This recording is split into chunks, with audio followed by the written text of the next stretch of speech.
Shalom and good morning to our participants from the US, as well as to an afternoon to the participants from the region, of course.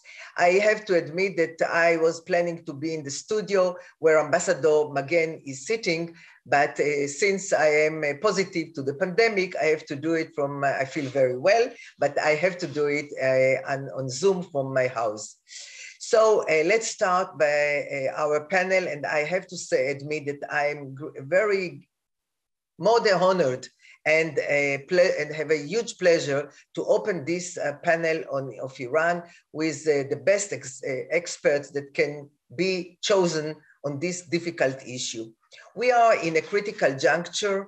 On one side, we have Iran nuclear program proceeding and reaching a threshold situation and level. On the other hand, in Vienna, there is a foot dragging of the Iranians in the negotiations, and there is a big question what might come out of these negotiations, and when, if at all, there is something that can come out. So the question is still there. Are we going to have an agreement? What kind of an agreement? And if not, what are the prospects of the region, of the way of the Americans and Israel and the regional countries to stop Iran from reaching a nuclear capability?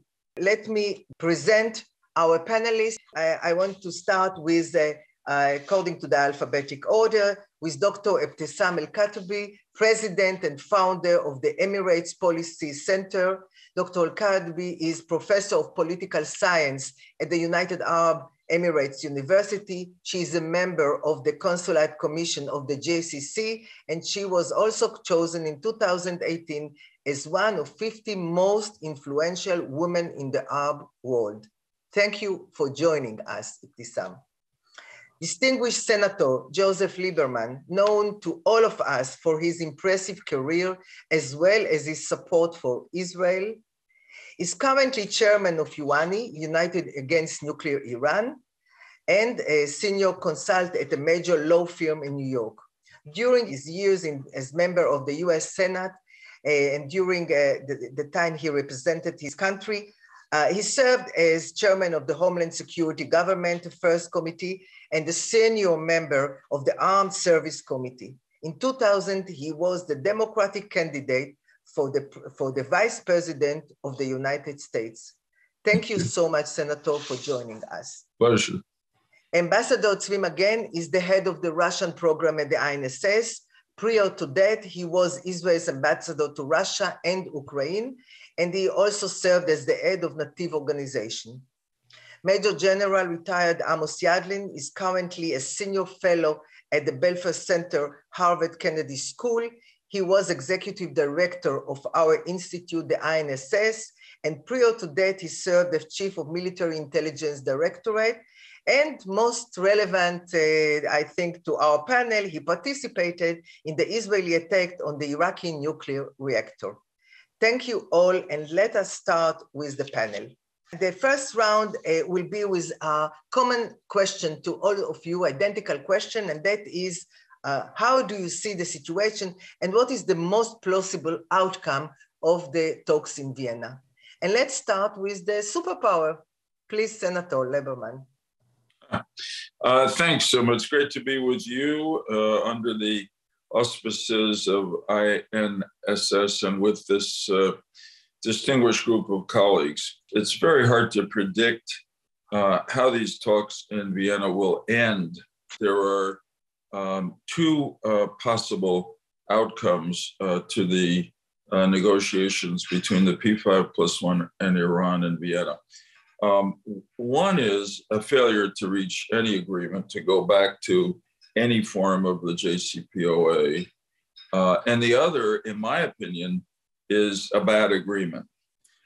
Given that choice, I choose and I prefer no agreement to a bad agreement. This is a hostile power.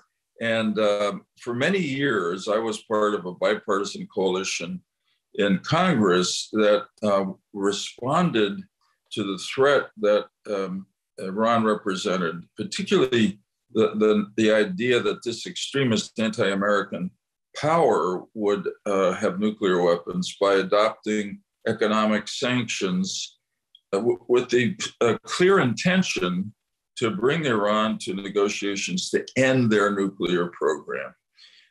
In 2015, those negotiations occurred during the Obama administration, led to the JCPOA, which from my perspective basically gave away the economic leverage that American and international sanctions against Iran had created for clearly not enough. It was a very bad deal. It didn't end the nuclear program of Iran, and it gave them a lot of money, with a lot of which ended up in those terrorist groups that have been anti-American and against our allies in the Middle East, Israel, and in the Arab world. Since then, the elections, so-called, in Iran have brought to power Raisi, who is the most extreme leader that the Islamic Republic of Iran has had in the last 41 years. And that's saying a lot, because they've had some very extreme leaders. So I respond to these negotiations with real pessimism, which is not my nature, but real pessimism that any deal with these people, this country, is possible. And their conduct during the years of the JCPOA, to me, just justifies that. Their conduct in Vienna justifies that. I mean, to me, it's outrageous that the Biden administration, we are the superpower, as you kindly said, certainly much more powerful than Iran, has somehow agreed at Iran's insistence that they would not even sit with us in the negotiating room. Our European allies have to run back and forth to carry messages to us. So I hate to say it, because I believe in negotiations, but I think the choices that this hostile power presents us with lead me to prefer and predict that these negotiations do not produce an agreement in Vienna. Thank you, Senator. After the position of the US, and I think in a way you represent, as you said, much more than just those that are against, but also we know that there are, according to the last article of the Wall Street Journal, there are some people within the delegation in Vienna that didn't like the way it was conducted and left the delegation. Correct. That was very significant. One of the problems the U.S. has now is this terrible partisan divide. The two major parties have treated each other not like fellow Americans who disagree, but almost as if they were two nations at war. And this has made it hard to do anything domestically, but also compromises our position in the world. And on Iran particularly, until the JCPOA, there was very strong bipartisan support for a tough policy toward Iran. Now, from my perspective, to be perfectly transparent about it, obviously a bipartisan agreement would be tougher, because the Republicans generally take a tougher position on negotiations with Iran. So, but that's why I thought it was very significant that those members of the U.S. delegation, who are career foreign service people at the State Department, clearly were upset about the negotiating position the U.S. was taking, which was too accepting of Iran's behavior, and they asked to be reassigned within the State Department to another role. And I hope that message reached Secretary Blinken and President Biden. Thank you, thank you. Let's move to the Russian position, and Ambassador Tzvi Magen, please, the floor is yours. Thank you, Sima. Actually, I'll try to present Russian position and not my own in their form and their language, more or less. First of all, I have to remind you that Russia and Iran are very good partners in many fields, including on bilateral relationship, in the Middle East activities and developments, and on the international arena in general. However, Russia has never supported the idea of an Iranian nuclear option. And as a matter of fact, Russia took very active part in the international efforts to prevent those Iranian ambitions. Russia is an active actor in the framework of JCPOA process from the very beginning, I must remind you. Actually, Russia do believe that the JCPOA is the only realistic way to stop the Iranian nuclear program. And moreover, it will be a very bad idea to postpone or to drag its process. Even more of this, we must keeping not to allow the reaching of 90% of enriched uranium by the Iranians before it will be too late. On the other hand, we do believe that Iran has the right to continue its atomic civilian program as well as its missile and space programs. We believe as well that there is a positive advance in Vienna process, even if we can recognize some exaggeration and not realistic demands from the Iranian side. Speaking about the aspect of its importance, they have to understand that Iranian behavior is a direct reaction to the reality created by the United States. It's actually acting to improve its position on the international arena. In any case, we have to continue our common efforts, even if there are a lot of challenges. And in that context, we have to mention that nowadays Russia and the United States confrontation is in many fields, and especially around the Ukrainian crisis. Thank you, Tzvi. It seems that you have a lot of experience with the Russian position on that. And of course, that's what we hear from the Russians. Let me ask you, Dr. Ebtesam, how does the situation, considering what you have already heard, and particularly after the attack of the Houthis on the UAE, looks from your perspective? Well, thank you, Sima, and thanks for INSS for having me. And I'm honored to be with the distinguished guests with you here.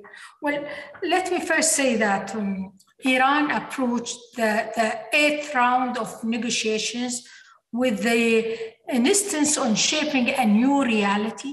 It has escalated its nuclear program to shape a nuclear reality, create new rules of the game, and extract more concessions. The US and its European partners have changed their approach and now believe that it is necessary to expand the current deal to include issues brought forth by regional parties, such as Arab Gulf state and Israel. So the West is also convinced that the JCPOA is no longer sufficient in its ability to stop Iran's nuclear ambitions. Even if we assume that the various parties, including the Iranians, are serious about engaging in negotiations, these issues pose fundamental obstacles to reaching an agreement in the near term and could possibly lead to the collapse of the nuclear agreement altogether. The absence of regional parties from the talks in Vienna talks is still an issue with how regional powers deal with the nuclear agreement and what may result from the negotiations, despite assurance from negotiating parties that the demands and concern of regional powers are heard in negotiations. Regional powers who their absence from the negotiations of the JCPOA today wish to participate in the negotiations to return to the agreement guarantee that negotiations reach a mechanism through which their concern regarding other issues outside the nuclear agreement can be addressed. From this standpoint, merely informing the countries of the region of the details of the dialogue will not be feasible, because the most important issues of concern to the regional powers remain outside the scope of that dialogue. what we are witnessing today in terms of re-escalation in the region is another example of the importance of maintaining the sanctions and not abandoning it before reaching a comprehensive agreement with Iran. As Senator Lieberman said, that money went to spent on getting more proxies, emboldening them, and using them as a weapon against the regional country, like the latest attack on UAE by Houthi. Now, instead of lifting the sanctions, it is possible to coordinate about the financial incentives that should be offered to Iran in order to draw it into the project of the regional dialogue that we propose. The financial needs of Iran are a strong motivator in light of the difficult economic situation it's experiencing. Not to exaggerate Iran's partnership with China and Russia, the Iranian Eastern rapprochement is driven by the desire of China and Russia to strengthen their presence in the Gulf region outside the purely economic framework. The last point, in light of growing threats, the Gulf countries may be forced to choose between continuing to adhere to their strategic alliance with Western allies or search for ways to adapt to the reality of the Eastern approach to the Gulf. This carries without its repercussion on American and European interest in the medium and long term. Thank you so much, Ebtesam. I think you have raised an issue that was on the table before, and that's the issue of whether it should be only a nuclear agreement or it should contain other important issues like the Iranian regional behavior, like the missile program. Let's assume that these talks collapse. And what happens if the implications of such a collapse are Iran continuing advancing its nuclear program toward a breakout capability? What happens in such a situation? Senator Lieberman, please. If these negotiations fail to make any progress, from the American point of view, I would hope that the Biden administration would begin here at home by trying to draw bipartisan members of Congress into discussions about what's next. I also want to respond to Dr. Al-Kazmi's statement, which I think is very important, which is we also have to reach out and draw in our allies in the Middle East and Israel and in the Gulf Arab countries and beyond, Egypt, for instance, which have similar fears as we do about Iran, and make sure that we're all together as we go to the next step.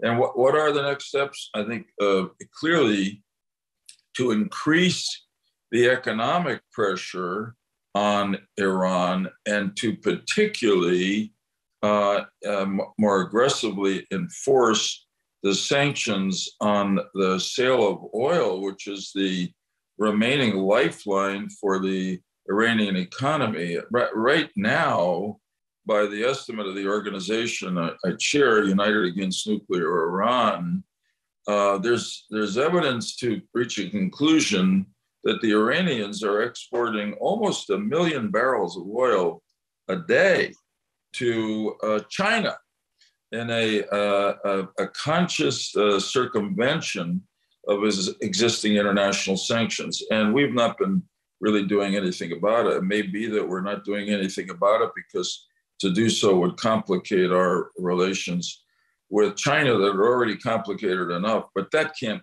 be allowed to go on. We also obviously have to monitor the Iranian nuclear program. And, if it enriches to a point where it has the capacity to build nuclear weapons, we really come to a fateful decision with our allies, I hope, about whether to militarily strike the Iranian nuclear facilities. Somebody in Israel once said to me years ago that the only time that this Islamic Republic of Iran would actually consider ending its nuclear program would be if it concluded that it had to do that to avoid the end of its regime. And for all the reasons that I've said earlier today, the Iranian government clearly does not believe that. So that's why we have to enter a period now, if the negotiations fail, of squeezing them and keeping the military option alive. Let me ask you, Ambassador Magen, what will Russia do once there is a collapse of the negotiations, and of course tension rises, and there is also much more talking about a military capability since Iran is continuing with its nuclear program? Where and what Russia can do? Even if the present round of JCPOA will collapse, it will be really a big problem for international security. I agree with it. But Russia, despite the difficulties from its side, will continue to do its best to achieve an appropriate solution with the Iranian nuclear program, together with all international community.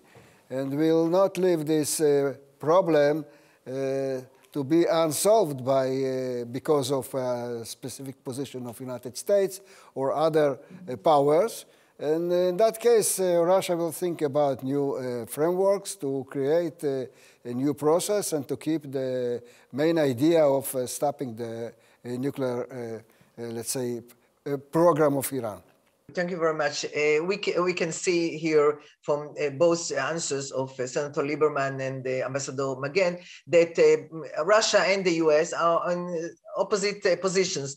On one hand, they are together with the will and the hope to have an agreement, any kind of an agreement. On the other hand, if there is no agreement, and as we said, it's 50-50, if there is no agreement, that means that US might be in a situation where Iran is much closer to a breakout capability. On the other hand, Russia and China will continue to have their economic relations with Iran and support its possibility to stand vis-a-vis the sanctions that the US will put and will strengthen. And the question will be what the region will do. And how there is a beginning of an improvement of the dialogue between Iran and Saudi Arabia, between Iran and the UAE, even more than a dialogue with the UAE. How do you see, Dr. Ebtesam, if there is a collapse of the negotiations, Iran continues with its program, and where does it put you and us in this case, but later we'll talk about that, vis-a-vis Iran and the situation in the region? Well, Sima, we both know that Iran on the nuclear threshold, they did not stop. And we know they are using this as a stick for everybody, for you, for the US, for the European, even for us, plus of course the missiles, plus their proxies. Now, of course, Iran and dying to lift the sanction. Okay, for Raisi to prove that he reached a deal for the Iranian, different than Rouhani. He needs that. But the Iranian wants a high price for that. My belief, they will not stop enrichment, okay? But not reaching the deal, the Iranian, of course, will do the same what they are doing now, using their proxies, using their drones, using their missiles indirectly, okay? That's why I am also, when I mentioned that sanctions should be there, the sanction that, which Trump put it, which dried the resources of the IRGC. At that time, we saw the Hezbollah, okay, bankrupted financially, couldn't pay his followers. The latest incidents on UAE, this shows how dangerous are these proxies. There is no differences between Hezbollah, between Hamas, between Hashd, and between Houthi. They are all the same. But the problem, they are all Iran's arms to pressure the others. So this is what I'm asking the others to consider this and to work to put us in a collective effort how to deal with that. If there is no deal, well, Iranians are not losing too much. They are now using smuggling drugs, smuggling oil to running their economy. So this is something should be looking from different angles to deal with it. Then I'm asking also, I asked Rob Mali in Manama Dialogue, where we had that closed session, does US have a plan B? And he didn't answer me. He said, well, we are not thinking about plan B now. How you enter negotiation without a plan B if this did not succeed? What are you going to have? Our plan B, it depends on our allies, US, Chinese, Russian. They have to think about not only their own interests. When you attack the oil, okay, in UAE or in Saudi, okay, so you endanger the whole global economy. It's not us only. So everybody is sharing with us the danger. Thank you, Ebtesam. After we have heard all of those that are out of Israel, let me transfer to Amos Yadlin and see where Israel stands in this difficult situation. Amos, please. Toda rabba, Sima. Good morning. We are 1 year after the three leaders in the US, in Iran, and in Israel have changed. And the core of the change is in Washington, because Washington decided to go to diplomacy, to return to diplomacy, and they have done it in a way that weakened their negotiation position.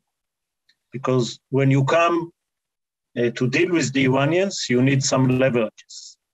Secretary Blinken put forward a very ambitious goal, which is a better deal, longer and stronger, which was a good idea, however unrealistic, because the Iranians felt that this administration is eager for agreement, and they can, in a way, reverse the maximum pressure. Maximum pressure was from the US towards Iran. The last year before changing the president in DC was the years that Iranians hardly have done nothing in the Middle East because they were under the impression of Soleimani assassination, and they were terrified from the last year of Trump. After the new administration have come to power, they have started to push everywhere, especially in the nuclear program, going forward with advanced centrifuges, going up to 20 and 60%, and accumulating almost sufficient quantity for the first bomb, and activities all over the Middle East, vis-a-vis Americans in Iraq, in Syria, and American allies in Abu Dhabi, in the Emirates, and towards Israel, and everywhere. So we see the reverse of the maximum pressure, which give the Iranians a lot of leverages in the negotiation. Senator Lieberman have said that he prefers no agreement to a bad agreement. Let's see the 5 possibilities. I already said that the longer and stronger is not in the cards. It is not going to happen. So we have 2 options of agreement, and both of them are problematic. Going back to 2015 JCPOA, and in this case, we are getting an agreement that is less effective than it was in 2015. The Iranians have now advanced centrifuges. They have done some research on weaponization, and they are also going towards the bad years of the agreement, towards the sunset years. So going back to 2015 is a less optional agreement. Another option is less for less, or freeze for unfreeze, which is not going all the way to the 2015, but trying to stop the Iranians going forward. This is the main goal of the American administration, to stop Iran from reaching the threshold, even though many experts are saying they're already there. And the problem with less for less that we don't know the parameters. There is a good less for less agreement, especially if there is no sunset clause, but there are very problematic less for less, which basically give the Iranians to be very close to the threshold, as well as giving them a lot of money to their millennium activities. So I can't see an agreement that we will be happy with. The problem with no agreement approach is what Ebtesam already mentioned, the plan B. What is the plan B that the US and Israel are preparing to the collapse of the negotiation? And there is a huge difference here between the US and Israel, because the plan B that the US is preparing is in a way plan D. It's another diplomatic effort. It's not any plan B that has connotation to a bombing. And another diplomatic pressure depends very much on, because sanctions are already there, but it depends whether they will be able to convince the Europeans and the Russians, hopefully, and the Chinese, which seems like a miracle, to join more pressure on Iran. Because we know that sanctions are effective when they are universal, when they are global. If the Iranians will continue to be very, very tough in the negotiation, and the blame will be on their shoulder, I guess the Europeans will join. It is very difficult to see how America diplomatically will bring Russia and China on board, especially when parallelly we have two crises, both in Ukraine and in Taiwan, which will force the Americans to do some concessions that I doubtly think that they can do. The non-agreement scenario needs to be backed by a reliable plan B. And I think the supreme intelligence advisor to the supreme leader will tell him, unfortunately, that the Americans have the capability to destroy our program, but they don't have the will. The Israelis may have the will. I'm not sure they have the capability today. So you basically can sleep well at night. And going back to the Israeli position, I think we saw the new prime minister avoiding the mistake of publicly challenging American president, which was a mistake in 2015. He went to Biden and they agreed publicly that Iran will never, not under his watch, never will have nuclear bomb. But they were unable to tell everybody what is their plan B, how they're going to achieve this common goal. And this would be my recommendation, that not in the Oval Office, but on the professional working levels, they will have a plan. What to do if there is no agreement, and what to do if there is an agreement that is not longer and stronger, and how they strengthen Israel in case that Iran will pass what is called a red line, agreed red line by Israel and America.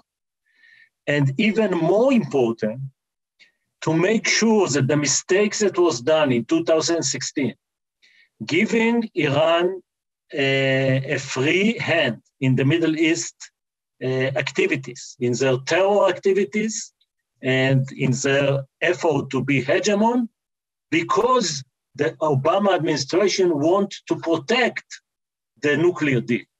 Since it is decided by all the sides that nuclear deal is separate from the rest of the Iranian Millennium activities, if there is a deal, it is not giving Iran a free check to do whatever they want. On the contrary, Israel and America and our allies in the Arab countries should have a defense agreement how to protect ourselves from Iran. And this is so obvious this week when Iranian proxies are firing missiles and cruise missiles and UAV at Saudi Arabia, at Abu Dhabi, and the capability of the US and Israel and the Arabs together to have a defense, legitimate defense alliance that will cope with Iran, whatever will be reached or not reached on the nuclear issue is very, very important. At the end of the day, Israel is not against an agreement. Israel is against a bad agreement. But everybody who wish to have an agreement reached by diplomacy must know that diplomacy is not effective when there is no alternative, plan B, that you really believe in, that is credible, that the negotiator on the other side understands that if he continue to have this extreme position, there is a credible military option. And I will end up by saying that there is differences of assessment in Israel and in the US. What will be after a military option against Iran nuclear program? In the US, most of the analysts and those who take decisions think about a regional war, think about World War III. We are in Israel, have a different experience. You mentioned 1981. I can add 2007 to Begin doctrine activities to eliminate nuclear programs, and none of them led to war. And I can also speak about Qasem Soleimani assassination. 99 out of 100 experts in Washington would have tell you that this will lead for a war. Not really, never happened. So the art of having a diplomatically policy that use military power is how to limit it to a surgical attack that is not accelerating into a full-scale war, which is not necessarily, we know how, with the right moves, with the art of diplomacy, to avoid it. Thank you, Sim. Thank you so much, Amos. We are approaching the end of the time of our panel. I think Amos has used a new idea that was not mentioned before, and that is a regional security, a kind of a regional security, how should I call it? Not an agreement, but an alliance, perhaps. And I think it's an idea of, it's not only a regional, it's together with the US. And I think looking on approaching what happened in the UAE and what happened in Saudi Arabia, it might be a very important defensive, not offensive, reliance. So now last sentence, but please last sentence, because we don't have more time, for Senator Lieberman and Dr. Ebtesam. Please, let's start with you, Dr. Okay, Yes. excellent discussion overall. I think Amos' statement was very right on, as we say. I think this is a very, first off, the general tone of it, which echoes a great Roman general of long ago who said that the best way to achieve peace is to prepare for war. And in this case, preparing for war may mean to show the Iranians that we mean business, including the military option to strike their nuclear facilities. But I want to say that Amos's proposal is a very good Vienna talk collapse move. We have a common enemy in Iran, an enemy that is striking, and we're only going to stop them in the non-nuclear offensives that they've carried out if we are working together. I want to say final word. We have to strengthen and not weaken in any way our alliance with our great allies in the Arab world, particularly the UAE and Saudi Arabia. We've had differences with Crown Prince Mohammed bin Salman, but those differences are small compared to the agreements and common interests that we have in stopping Iran in the Middle East. Thank you very much for this great discussion. Thank you, Senator Lieberman. Please, Dr. Ebtesam.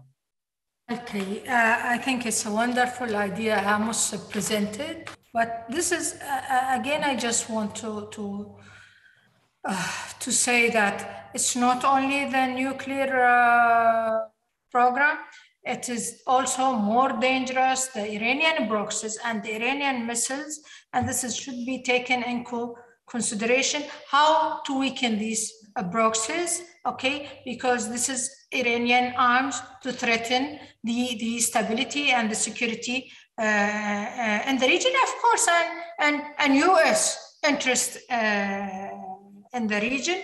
And I hope that the people, the decision makers and Biden administration can look with you cannot reach the peace with only carrot. You need the stick there. So you pressure the other side to come to agreement. Thank you.